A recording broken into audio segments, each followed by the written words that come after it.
No one's trying to hide anything. The request was to separate the positions that Ms. Arnold held. The request was to define what the city clerk would be doing. That's what's been brought up here for a city clerk position. Ms. Arnold essentially holds multiple positions. So if you're going to have a city clerk, which was the original intent, was to take the city clerk duties away from Ms. Arnold so she could do her other multiple duties. If you do that, you have to define what you've taken away. You can't just say you're not doing city clerk position jobs anymore, so here's what you do. How do you define what the new person does who is only the city clerk?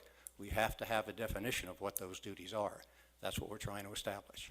So you're saying that since '09, your intentions were to do so, but you never got around to it until now? What I'm saying is I haven't been here since '09. Ms. The Arnold city was in council- place. Ms. Arnold was in place before I was here.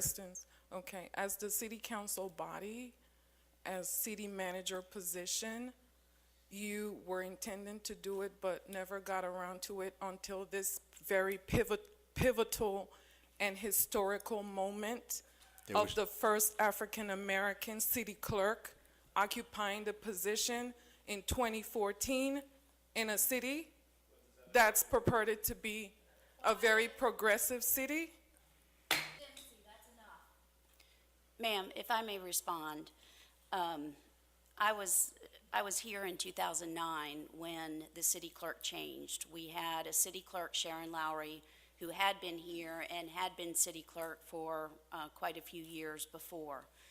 At the time, her title read city clerk CFO. She was also the chief financial officer of the city. That's the salary that was quoted to you that made $77,000. She again had been here in the city for over 20 years and had achieved a level of experience that she was the chief financial officer as well as the city clerk.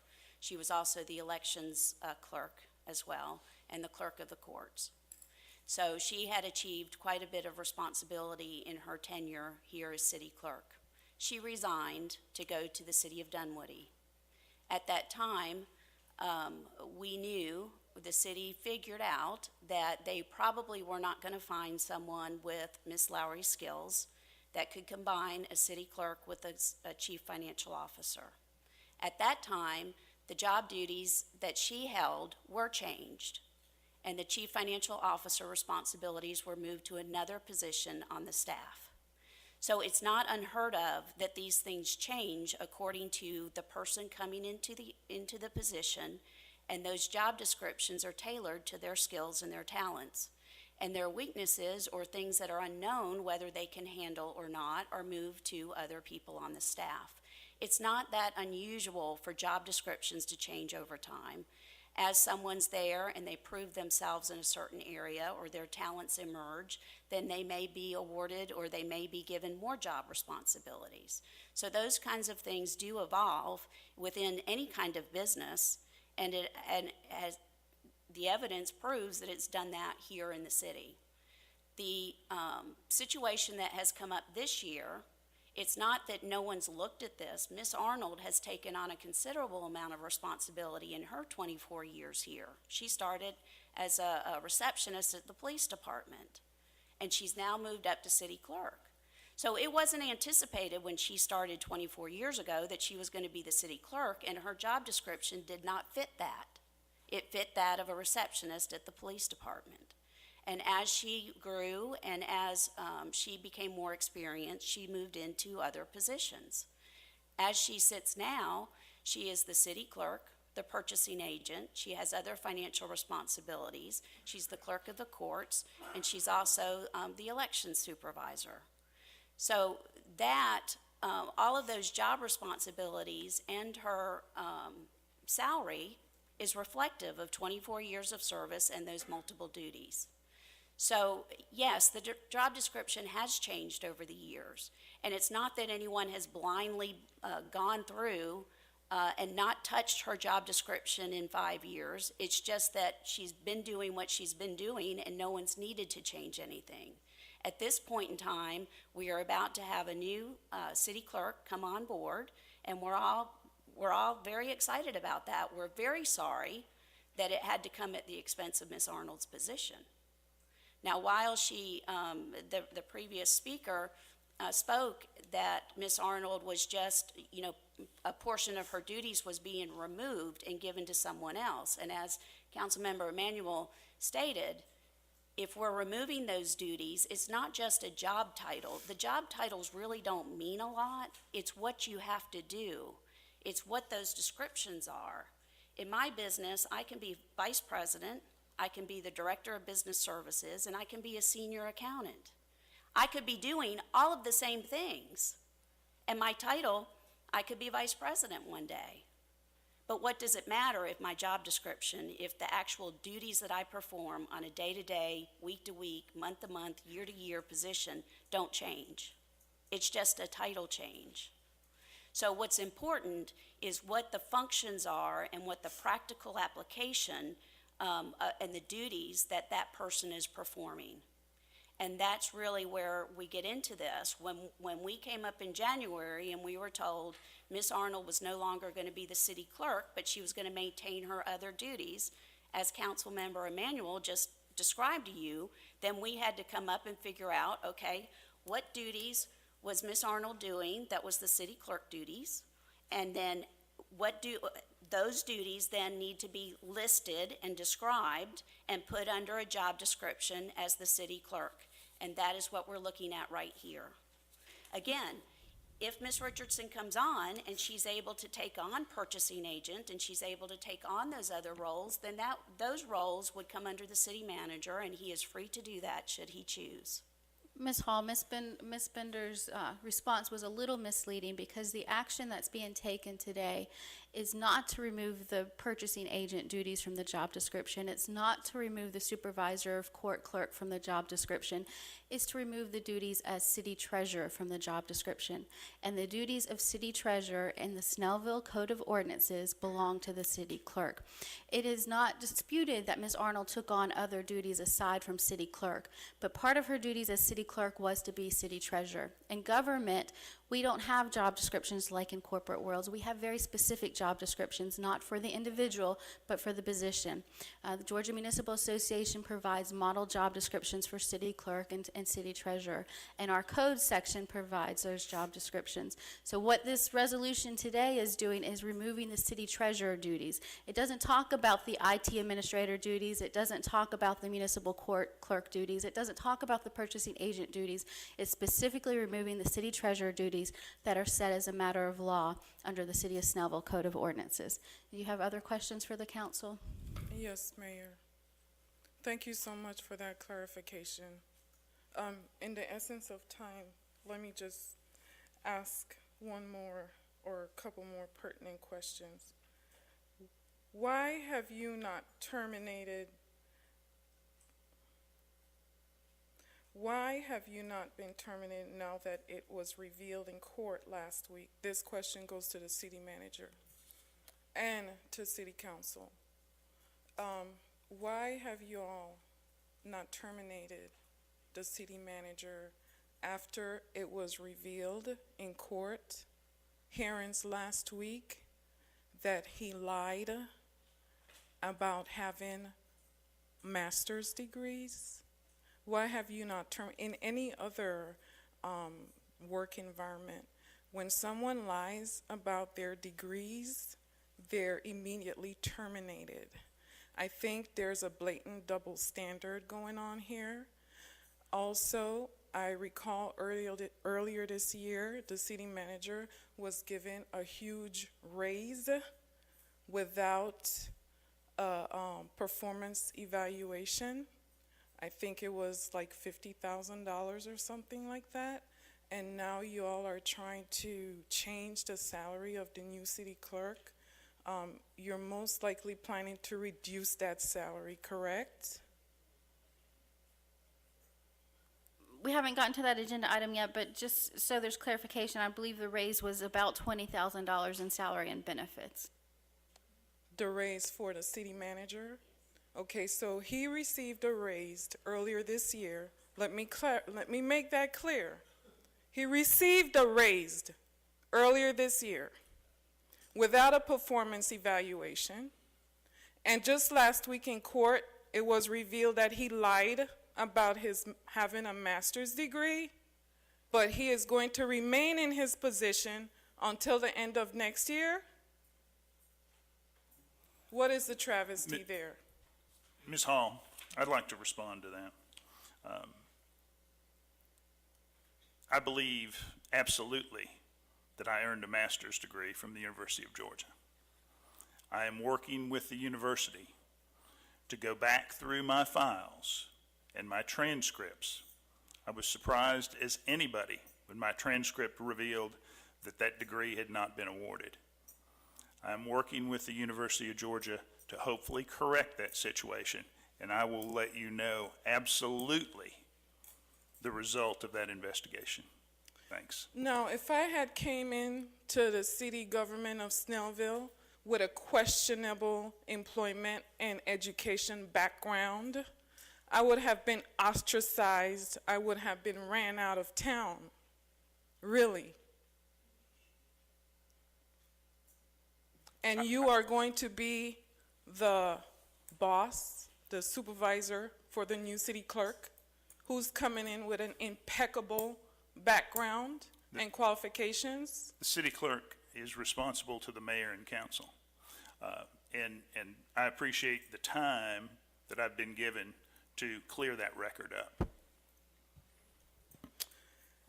As long as you have a questionable background and educational history, in all good,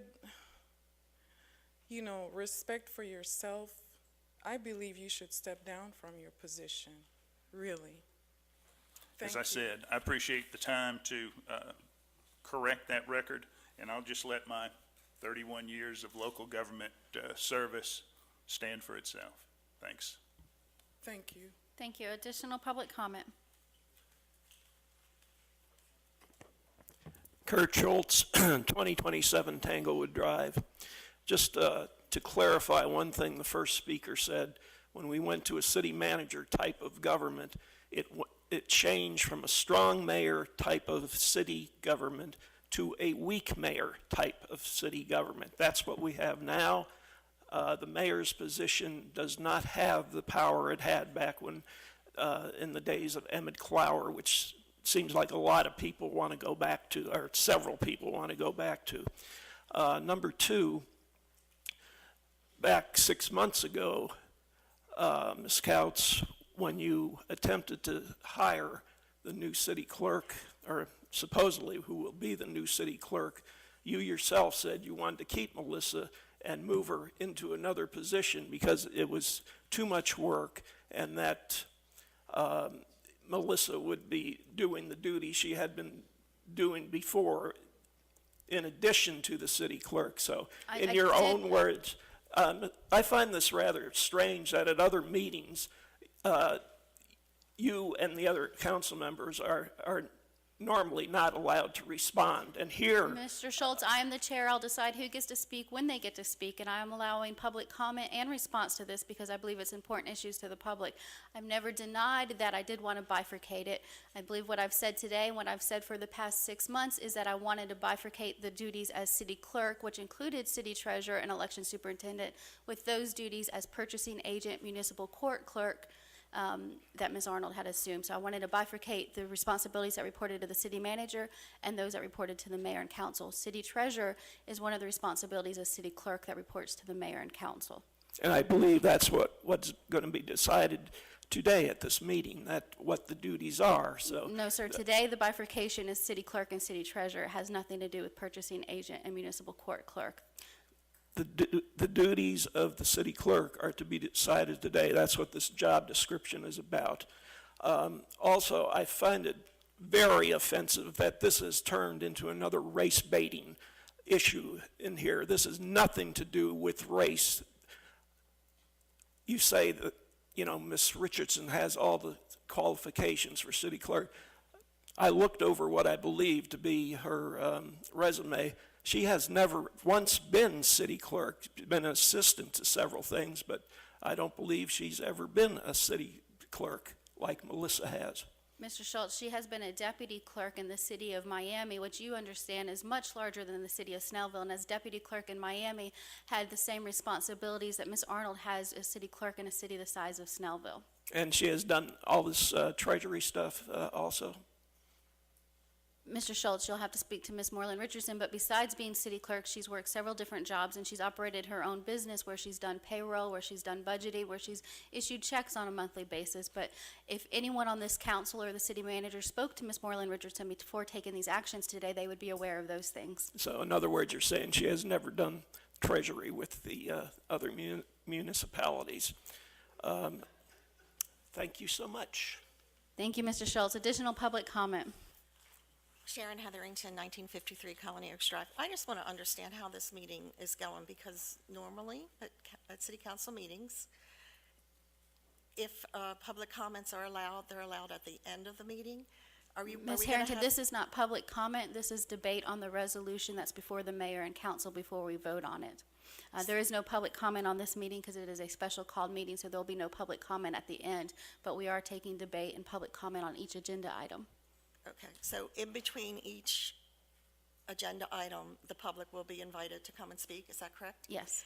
And the other thing that's different is normally at council meetings, my understanding is that the people on the dais do not respond, do not answer. Is that changed Ms. today? Harrington, as I just stated to Mr. Schultz, it's up to the chair to recognize who speaks. And as I believe this is an issue of great public importance, I'm allowing the public to make comments on each of these agenda items.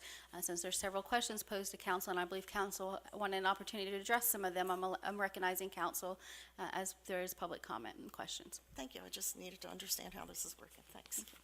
Additional public comment. Thank you and good morning. My name is Dr. Yvonne Freeman, 3540 Donegal Way, Snellville, Georgia. I've been a resident here for 20 years, moved here from Washington, D.C., where I served as the Assistant Secretary or the Associate Administrator of NASA, responsible for civil rights. I've been in civil rights for 26 years. I'm here today. My children are a product of the Snellville schools. I'm very proud of that, and so are they. And they ride around in the cities where they now live as professionals, acknowledging their Snellville experience. They grew up with the Snell kids, a very prominent family, and I'm concerned that what we're doing here today may have some effect on that history, collective history of the Snell family and what they gave to this city. Snellville is a city where everybody is somebody. And as I sit here, I wonder if really we all believe that everybody in Snellville is somebody. My question to the council is Ms. Richardson an employee of the city currently? She is not.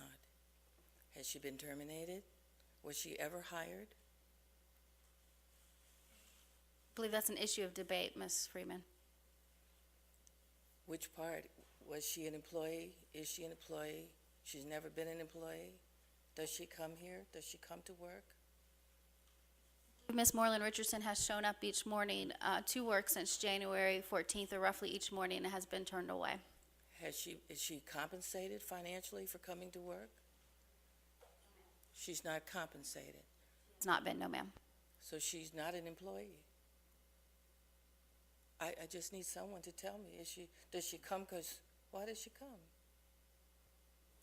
Ms. Freeman, Dr. Freeman, if I may, the whole contention and why this whole case wound up going to court is that the mayor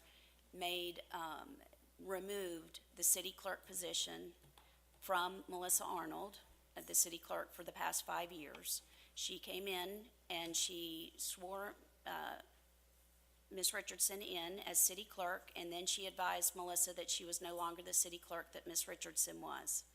We, looking at the charter, realized that that was an improper action on the mayor's part. She was not authorized to be able to remove that city clerk position from Ms. Arnold. So therefore, we did not recognize it. Now, Ms. Arnold and the mayor believe that Ms. Richardson and the mayor believed that Ms. Richardson was appointed, and so she showed up at City Hall each day at 8:30. But she had no position, she had no salary, she was not an employee. Under the settlement, the mayor is now going to appoint a new city clerk. But that is because during the trial, Ms. Arnold tendered her resignation, and she is leaving the employ of the city after 24 years. So now, I assume today, Ms. Richardson will be sworn in, and she will become an employee, but she has not been an employee of the city before she gets sworn in today. And Dr. Freeman, that is still, unfortunately, the case, when it was settled, did not resolve that. There is a provision in our Code of Ordinances that says the city clerk is appointed at the beginning of each year for a one-year term. And unfortunately, that's not an issue that we were able to get a legal opinion on. Ms. Moreland Richardson did fill out employment paperwork in January of 2014 with the city of Snellville. And so that is still an issue that I understand Ms. Moreland Richardson has with the city of Snellville, and probably not something that would be appropriate for us to comment any further on. Certainly, I appreciate that. The other concern that I have, having been here for 20 years, is that diversity is the application of democracy. And as I sit here as an educator, and a social psychologist, I've taught at a couple of universities and been vice president of a couple, I appreciate that we don't have any here. This council ought to look like the face of Snellville. That's what diversity and democracy really are. And I'm concerned about that, particularly for the children that we're raising and educating in this city. I'm also concerned about to what extent we are in violation of either Title VII or VI of the '64 Civil Rights Act, as we are recipients of federal stimulus money and or SPLOST money for our roads, the beautification of the city, the improvement of our schools. When we sign the compliances certifying that we do not discriminate for any basis in this city, we need to be mindful that when we accept these funds, that the application of the behaviors that we use as we manage the city and its resources, which includes its people, we may well be in violation of Title VII and VI, at least, of the '64 Civil Rights Act. And I'm just offering that to the council so that you'll be mindful as you make decisions so that we're not penalized by the Justice Department for discriminating after the receipt of federal monies. As it relates one's degree, it's easy for an institution to know whether it has conferred the degree or not. You only have a degree if it has been conferred by an institution, and that's very easy to discern based upon the number of credits one has accumulated. And so those are some points that I wanted to make, and I'm very sorry that we're going through this. Someone said today, it's just a waste of good energy and all of the gifts of this council to be sitting here debating who ought to be the city clerk. It's disgusting, it's embarrassing, and it's an embarrassment to the Snell family. My children grew up with that family. It's a proud family. Snellville is a city where everybody is somebody. Everybody. There are no invisible men or women in this city. And it's time for the council to reconcile and recognize that fact. Thank you very much. Dr. Freeman, if I may make one comment, there were several things I'd love to comment on, but I'm just going to keep it to one. No one is debating who the city clerk is going to be, and no one's objecting to who the city clerk is going to be. It is clear under our charter that the appointment of a city clerk when there is a vacancy is up to the mayor. And no one is disputing that, and no one has an issue with who she is choosing to appoint. The whole issue that we have been trying to resolve for the past several months is whether she was able to appoint that person when there was not a vacancy.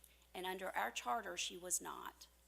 That is all. It had nothing to do with Ms. Richardson.